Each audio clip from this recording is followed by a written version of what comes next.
Just an amazing life. You went to his last show ever. Deborah and I went to his last show with Lady Gaga. And she even surprised me for my 50th birthday. A surprise. Tony Bennett performed at my birthday. Oh, my God. And Courtney did a duet with him. So, cool. Yeah, it was. Courtney, your daughter? Yeah. What?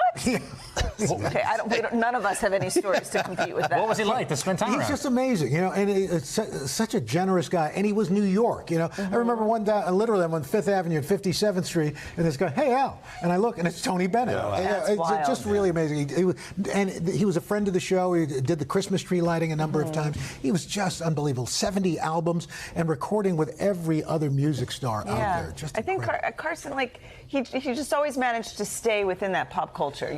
No generation forgot him because he was always part of that. Unlike any musician in American history, did he continue to tap into multiple decades somehow. In 1993, he did a Fred Astaire tribute album. I remember it ended up, I wasn't at MTV yet, but it ended up in our buzz bin.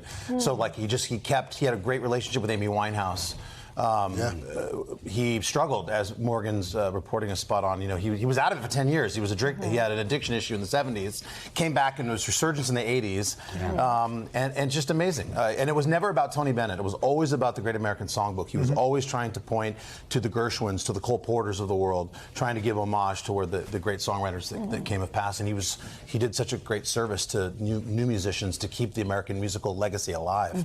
We celebrate Tony Bennett today. He would have been 97 in 2 weeks. I know. He was diagnosed with Alzheimer's in 2016. An incredible life, incredible story. And like you said, Al, is so New York. Was here at the Today Show a bunch of times.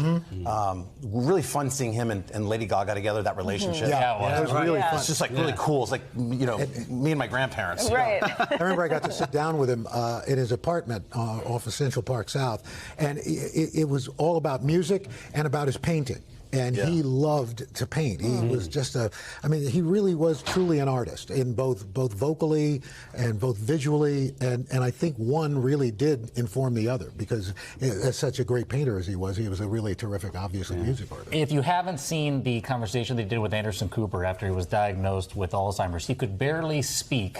But if you put him down in front of a piano, the repertoire came back like that. It was literally, the music was in his DNA in this way that the doctor said it's extraordinary to see how it was so embedded within him. This was almost like a 2-hour concert with him and Lady Gaga.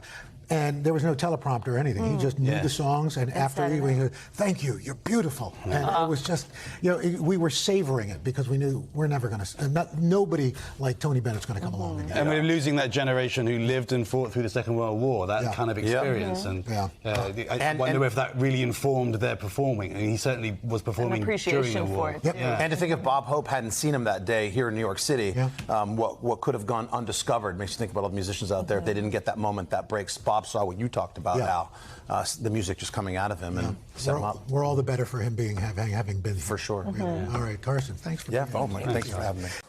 Hey, thanks for watching. Don't miss the Today Show every weekday at 11 a.m. Eastern, 8 Pacific on our streaming channel, Today All Day. To watch, head to today.com/allday or click the link right here.